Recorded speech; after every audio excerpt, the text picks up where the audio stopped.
Hello everybody, welcome back to my channel. In this video, I'll be sharing 5 changes that I've implemented after a diagnosis with a chronic autoimmune disease. I find personally that these changes have helped facilitate an increase in vibration and overall sense of well-being. So let's dive right in, shall we? The first thing that I stopped doing was being so rigid when it comes to my spiritual practices. Especially being hyper aware of bodily positions during meditations, which has been an issue for me. Like focusing too much on the position of my hands or the position of my spine in space while in meditation. Movements here and there are bound to happen, like an unconscious reaction to an itch or a micro movement. And I used to be discouraged by these things happening, but now I tell myself with each adjustment, I'm moving deeper and deeper into my meditations. Currently, I am doing the morning and evening meditations from Dr. Joe Dispenza. I find them really awesome. They're about 25 minutes each in length, so about 50 minutes of meditation per day. The morning meditation is about looking at the future as if it's already happened and feeling the emotions of your future desired life. The evening meditation, however, is looking back on the previous day and observing how you are being, where you are falling from a state of grace, where you are being pulled from your center and being reactive to your environment. Joe Dispenza has a lot of different meditations on his site. I would like to personally try the Blessings of the Energy Center meditation. Let me know in the comment section below which meditations you have tried from Dr. Joe Dispenza and which ones you recommend. Second on my list of behaviors of things that I've stopped doing after my diagnosis is that I'm no longer microwaving my food. In general, I am choosing to consume more whole foods that have been less processed, choosing more foods that are locally grown, organically grown, and non-GMO whenever possible. Someone mentioned the idea of reducing or eliminating the use of microwaving your food, and for some reason I just felt like I wanted to try it out and see how it would react with me. So far, not using the microwave hasn't really bothered me. It does take a little bit more effort to reheat my food, but in general, what I choose to do is just take the food out of the fridge and let it warm up to room temperature before I eat it.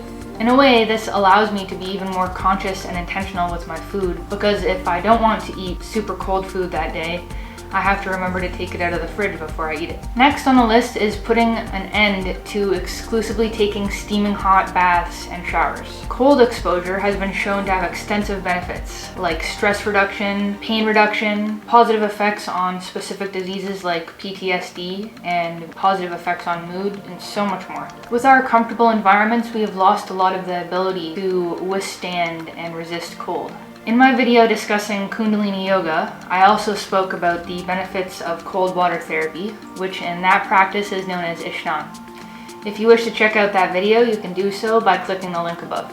Recommended by my naturopath, as MS directly affects the nervous system, was to take cold showers every day. I have to admit I don't do it every single day, but I have implemented this practice at least 2 to 3 times a week.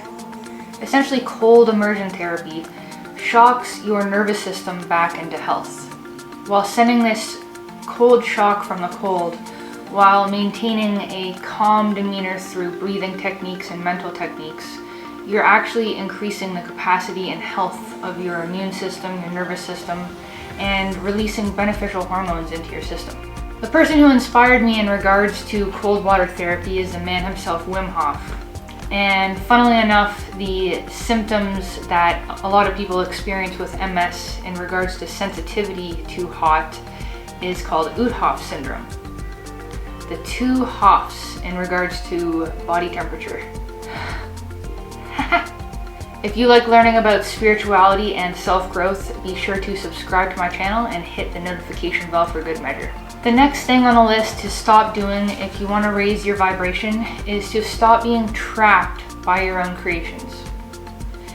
Each of us in our lives have created the roles that we choose to adopt. We've chose the certain friends we wish to give our energy to, and the specific professional roles that we ascribe to and source our identities from.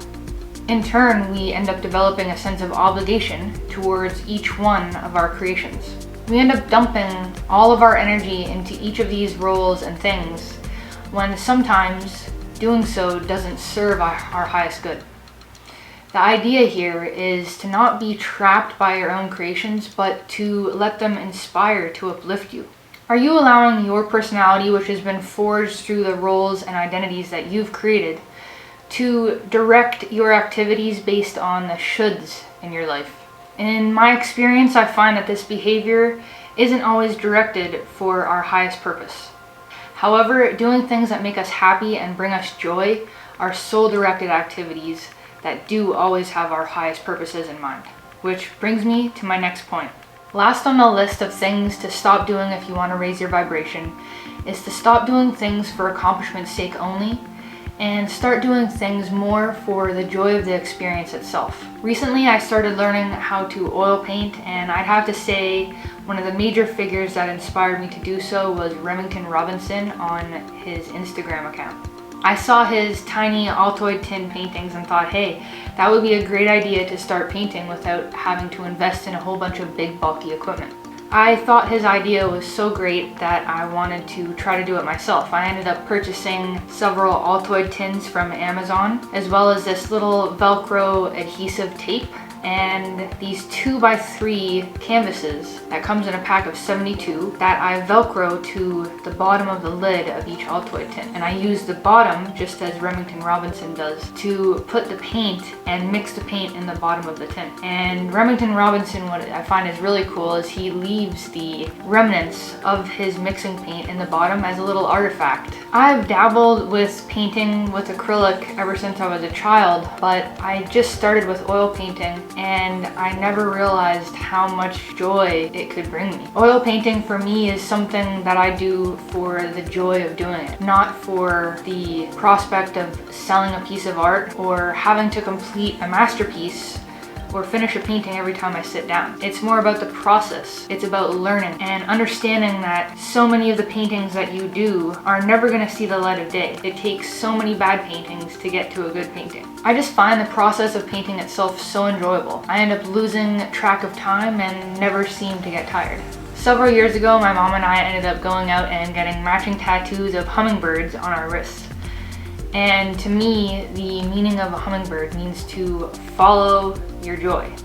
There are gonna be things in life that we just don't wanna do, but if all of our time is taken by these things and we don't have any time left over to do the things that we enjoy, there's a problem. And that's all 5 things on the list.